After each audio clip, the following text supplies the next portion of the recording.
নমস্কাৰ এই মুহূৰ্তত আপোনালোকে চাইছে সাহিত্য টেকনলজি ইউটিউব চেনেল এই চেনেল ৰাজ্যৰ খবৰটোতে কেইবাটাও গুৰুত্বপূৰ্ণ খবৰ আপোনালোকলৈ আগবঢ়াইছে যিকেইটা খবৰ আপোনালোকে জনাটো অত্যন্ত দৰকাৰী আৰু এই খবৰকেইটা আপোনালোকে উপস্থাপন কৰাৰ আগতেই আপোনালোকে যদি এই চেনেলটো নতুনকৈ আহিছে তেন্তে চেনেলটো প্লিজ ছাবস্ক্ৰাইব কৰি থব আৰু ভিডিঅ'টোত এটা লাইক কৰি উৎসাহিত কৰিব এবাৰ প্ৰথমটো এই মুহূৰ্তত অতি গুৰুত্বপূৰ্ণ এটা ব্ৰেকিং নিউজ মুকলি হৈছে কিয়নো যোৱাকালি নিৰ্বাচনী আয়োগৰ ৰোষত পৰিছিল মন্ত্ৰী ডক্টৰ হিমন্ত বিশ্ব শৰ্মা কিন্তু তাৰ পিছত পুনৰবাৰ বাথাৰৰ সৈতে সম্পৰ্ক আছে হাগ্ৰামা মহিলাৰ চিৰাঙত ক'লে মন্ত্ৰী ডক্টৰ হিমন্ত বিশ্ব শৰ্মাই কিয়নো কৈছে বাথাৰৰ সৈতে সম্পৰ্ক আছে হাগ্ৰামা মহিলাৰ চিৰাঙত এই মন্তব্য মন্ত্ৰী ডক্টৰ হিমন্ত বিশ্ব শৰ্মাৰ চিৰাঙৰ বাসগাঁৱত চিদ্ধলি বিধানসভা সমষ্টিৰ ইউপিপিএলৰ প্ৰাৰ্থী জয়ন্ত বসুমতাৰী হৈ নিৰ্বাচনী প্ৰচাৰ চলাই মন্ত্ৰী হিমন্ত বিশ্ব শৰ্মাই নিৰ্বাচনী আয়োগৰ ওচৰত হাগ্ৰামা মহিলা আৰু বাথাৰ মাজত থকা সম্পৰ্কৰ বিষয়ে তথ্য জমা দিয়া বুলি জানিবলৈ দিছে কিয়নো কৈছে ডক্টৰ শৰ্মাই হাগ্ৰামা আৰু বাথাৰ মাজত সম্পৰ্ক আছে বুলি স্পষ্ট কৈছে কিন্তু তাৰ লগতে কৈছে যে ইতিমধ্যে এই বিষয়ে তথ্যসহ নিৰ্বাচন আয়োগক আজি দাখিল কৰা হ'ব কিছুদিন পূৰ্বে কুকুৰাজাৰৰ অস্ত্ৰ আৰু উদ্ধাৰ হোৱাৰ বাহন চালকৰ সৈতে হাগ্ৰামা মহিলাৰ অহৰহ বাৰ্তালাপ চলি থকা আছিল বুলি মন্তব্য কৰিছে মন্ত্ৰীগৰাকীয়ে হোৱাটছআপত হোৱা এই বাৰ্তালাপৰ তথ্য আমাৰ হাতত আছে বুলিও ডক্টৰ শৰ্মাই উল্লেখ কৰিছে এই তথ্যৰ ভিত্তিত এনআইক গোচৰ ৰুজু কৰি তদন্ত কৰাৰ বাবে নিৰ্বাচনী পূৰ্বে অসম আৰক্ষীয়ে আবেদন জনাইছিল বুলি মন্তব্য কৰিছে মন্ত্ৰীগৰাকীয়ে ইবাৰ পাছতো এই মুহূৰ্তত অতি গুৰুত্বপূৰ্ণ এটা ব্ৰেকিং নিউজ ভয়ংকৰ খবৰ মুকলি হৈ আহিছে কিয়নো কৈছে পাথাৰকান্দি বিধায়কৰ বাহনত ইভিএম উদ্ধাৰ ক্ষেত্ৰত নিৰ্বাচনী আয়োগৰ স্পষ্টীকৰণ চাৰি নিৰ্বাচনী বিষয়াক ইতিমধ্যে নিলম্বন কৰিছে কিয়নো প্ৰথমতে কৈছে পাথাৰকান্দি বিধায়কৰ বাহনত ওলাইছিল ইভিএমৰ উদ্ধাৰ কিন্তু তাৰ পাছতে নিৰ্বাচনী আয়োগে স্পষ্টীকৰণ কৰি চাৰিজন বিষয়াক ইতিমধ্যে নিলম্বন কৰিছে কালি দ্বিতীয় পৰ্যায়ৰ ভোটগণৰ অনুষ্ঠিত হৈছিল যোৱাৰ পিছতে দক্ষিণ অসমৰ পাথাৰকান্দিত বিধায়কৰ বাহনত ইভিএমৰ উদ্ধাৰ হৈছিল যি লৈ সমগ্ৰ ৰাজ্যৰ উত্তেজনাৰ সৃষ্টি হৈছিল তাৰোপৰি ভাইৰেল হোৱা ভিডিঅ'টোত দেখা গৈছিল যে বাহনখনৰ যি নম্বৰ আছিল সেয়া অনুসৰি এই বাহনখন আছিল বিধায়কগৰাকীৰ পত্নীৰ কিয়নো কৈছে ইয়াৰ পিছতে বিৰোধী পক্ষই উত্থাপন কৰিছিল প্ৰশ্ন প্ৰিয়ংকা গান্ধীয়ে টুইটাৰ যোগে নিৰ্বাচনী আয়োগক ইভিএমবোৰৰ ব্যৱহাৰ এক গুৰুত্বপূৰ্ণ মূলৰ বাবে এক আৰ্জি জনাইছিল গান্ধীয়ে টুইটাৰত কৈছিল যে নিৰ্বাচনী আয়োগে এই অভিযোগসমূহৰ বিষয়ে গুৰুত্ব সহকাৰে ব্যৱস্থা গ্ৰহণৰ লগতে সকলো ৰাষ্ট্ৰীয় দলৰ দ্বাৰা ব্যৱহৃত ইভিএমৰ এক চিৰিয়াছ পুনৰ্মিলন প্ৰয়োজন আছে কিন্তু ইয়াত কোৱা হৈছে যে পিছে আজি এই ঘটনা সন্দৰ্ভত নিৰ্বাচনী আয়োগে স্পষ্টীকৰণ দাঙি ধৰিছে নিৰ্বাচনী আয়োগে জনাইছে যে বতৰ বেয়া হোৱাৰ বাবেহে তেনে হৈছিল বতৰ বেয়া হোৱাই আছিল বৰষুণ দি থকাৰ বাবে পথ একেবাৰে বেয়া হৈ উঠিছিল যাৰ বাবে আয়োগৰ ফালৰ পৰা ইভিএম আনিবলৈ পঠিওৱা বাহনখন কেন্দ্ৰটো যাবলৈ অক্ষম হৈছিল সেয়ে তাৰ বিকল্প হিচাপে তাত বিধায়কগৰাকীৰ বাহন ব্যৱহাৰ কৰা হৈছিল কিন্তু সকলোৰে মনত প্ৰশ্ন উত্থাপিত হৈছে পাথাৰকান্দি বিধায়কৰ কিষেন পালৰ গাড়ীত ইভিএম কঢ়িওৱা হৈছিল ভাইৰেল হোৱা ভিডিঅ'ত দেখা গৈছিল যে AH10B0022 নম্বৰৰ পঞ্জীয়ন থকা এখন বগা জীপৰ ভিতৰত ইভিএম আছিল ভিডিঅ'টোত জীপখন কোচেণ্ডো পালৰ বুলি জানি শুনা গৈছিল পিছে বাহনখন বিধায়কগৰাকীৰ পত্নীৰ নামতহে পঞ্জীকৃত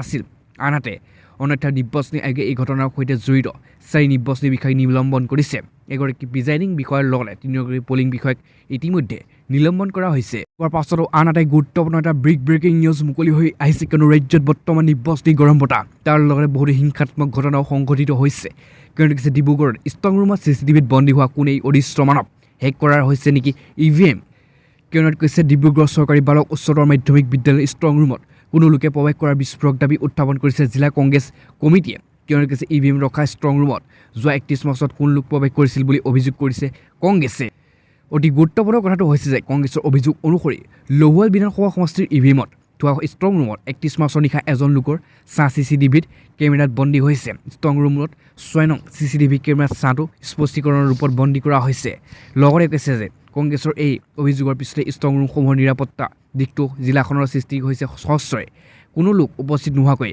কেনেকৈ এটা CCTV কেমেৰাত এজন মানুহৰ চাহ বন্দী হৈ ৰ'ল তাকে লৈ এতিয়া ব্যাপক চাঞ্চল্যকৰ সৃষ্টি হৈছে ডিব্ৰুগড়ত সেয়ে ইয়াত কোৱা হৈছে অৱশ্যে CCTVৰ কোনো লোকৰ চাহ অৱস্থিত ধৰা পৰিলেও বিৰোধী ৰাজনৈতিক দলসমূহে এতিয়া ইভিএমৰ হেক কৰা বুলি অভিযোগ উত্থাপিত কৰিছে আনহাতে জিলা কংগ্ৰেছৰ অভিযোগৰ পিছতে জিলা উপায়ুক্ত তথা নিৰ্বাচনী বিষয়া পল্লৱ গোপাল যাই ষ্ট্ৰং ৰুমত গৈ উপস্থিত হৈ ৰূপহীত পৰ্যবেক্ষণ কৰিছে কিয়নো কৈছে যে ইয়াৰ পিছতে জিলা উপায়ুক্ত তথা নিৰ্বাচনী বিষয়াগৰাকী সংবাদ মাধ্যমৰ আগত কয় যে 6 নং CCTV কেমেৰাত বন্দী হোৱা কোঠাটোত কোনো ইভিএম নাই হোৱাৰ পাছতো এই মুহূৰ্তত অতি গুৰুত্বপূৰ্ণ আনহাতে ভাল খবৰ মুকলি হৈছে চৰকাৰী কৰ্মচাৰীসকলৰ বাবে কিয়নো কৈছে চৰকাৰী শীঘ্ৰে বৃদ্ধি পাব কৰ্মচাৰী দৰমহা পেঞ্চনাৰ সকলো আছে বিশেষ উপহাৰ আৰু তাৰ পাছতে কৈছে কেন্দ্ৰীয় ৰাজ্য চৰকাৰৰ অধীনস্থ কৰ্মচাৰীসকলে অতি শীঘ্ৰে লাভ কৰিব পাৰে এটা ভাল খবৰ, যিয়ে মহামাৰী কৰোণা ভাইৰাছৰ বাবে অহা বিত্তীয় বৰ্ষৰ প্ৰত্যাহ্বানসমূহৰ সৈতে মোকাবিলা কৰাত সহায় কৰিব। কিয়নো কৈছে কেন্দ্ৰীয় চৰকাৰে ইয়াৰ অধীনস্থ কৰ্মচাৰী আৰু পেঞ্চনাৰসকলৰ বাবে আগন্তুক ৰঙৰ উৎসৱ হোলীৰ সময়তে ডিএ ঘোষণা কৰিবলৈ সাজু হৈছিল। কিন্তু যিহেতু বিগত বছৰ চৰকাৰে মহামাৰী কৰোণাৰ হ্ৰাসৰ বাবে কেন্দ্ৰীয় কৰ্মচাৰী আৰু পেঞ্চনাৰসকলৰ ডিএ বন্ধ কৰাৰ সিদ্ধান্ত লৈছিল। দৰাচলতে কৰোণাৰ মহামাৰীৰ বাবেই কেন্দ্ৰীয় চৰকাৰৰ অধীনস্থ কৰ্মচাৰীসকলক ডিএ হ্ৰাস কৰা হৈছিল। কিন্তু এতিয়া আশা কৰা হৈছে যে এই বছৰ জানুৱাৰীৰ পৰা জুনৰ ভিতৰত বৃদ্ধি কৰা হ'ব কৰ্মচাৰীৰ ডিএ।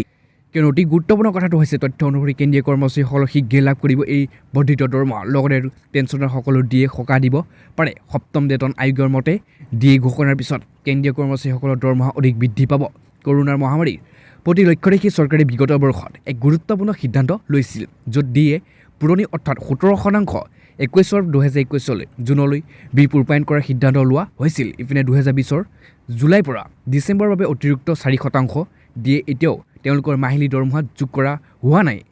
কিন্তু ইয়াত কোৱা হৈছে যে এইটোৱে কাৰণ যে বৰ্তমানৰ ডিএ হাৰ 21% যদিও ইয়াতকৈ 4% কমকৈ ডিএ লাভ কৰি কৰ্মচাৰীসকলে আছে। কিন্তু কৈছে যাৰ বাবে কৰ্মচাৰীসকল আৰু পেঞ্চনাৰ আশা কৰি আছে যে হোলীৰ সময়ত চৰকাৰে এই সিদ্ধান্ত উপহাৰ দিয়াৰ কথা আছিল। কিন্তু চৰকাৰে এই ঘোষণাৰ ফলত 50 লাখ কৰ্মচাৰী আৰু 61 লাখ পেঞ্চনাৰ উপকৃত হ'ব। আৰু তাৰ লগতে ইয়াত কোৱা হৈছে যে ACP আৰু তথ্য অনুসৰি নৰেন্দ্ৰ মোদী চৰকাৰে জানুৱাৰীৰ পৰা জুনৰ 2021 বাবে 4% ডিএ ঘোষণা কৰাৰ সম্ভাৱনা আছিল। ইয়াৰ অৰ্থ হৈছে যদি ডিএ আৰু বাহাল কৰাৰ পিছত তেওঁলোকৰ ডিএ মূল বাহিনী দৰমহা 17+4+4 আৰু অৰ্থাৎ 25% বৃদ্ধি হ'ব পাৰে। সপ্তম বেতন আয়োগে মতে ডিএ ঘোষণা কৰাৰ লগে লগে কেন্দ্ৰীয় চৰকাৰৰ কৰ্মচাৰীসকলৰ ডিএ আৰু টিএ নিজে বৃদ্ধি পাই যাব। ডিএ ঘোষণাৰ পিছত কেন্দ্ৰীয় চৰকাৰৰ কৰ্মচাৰীসকলৰ মাহিলী দৰমহা বৃদ্ধি পাব, যাৰ বাবে কেন্দ্ৰীয় চৰকাৰৰ কৰ্মচাৰী আৰু পেঞ্চনাৰসকলৰ এই ভাল খবৰটো অধিক আগ্ৰহেৰে বাট চাই।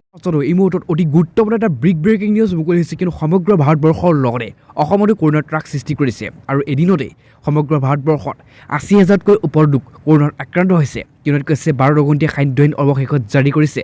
এই অঞ্চলত হ'ব লকডাউন।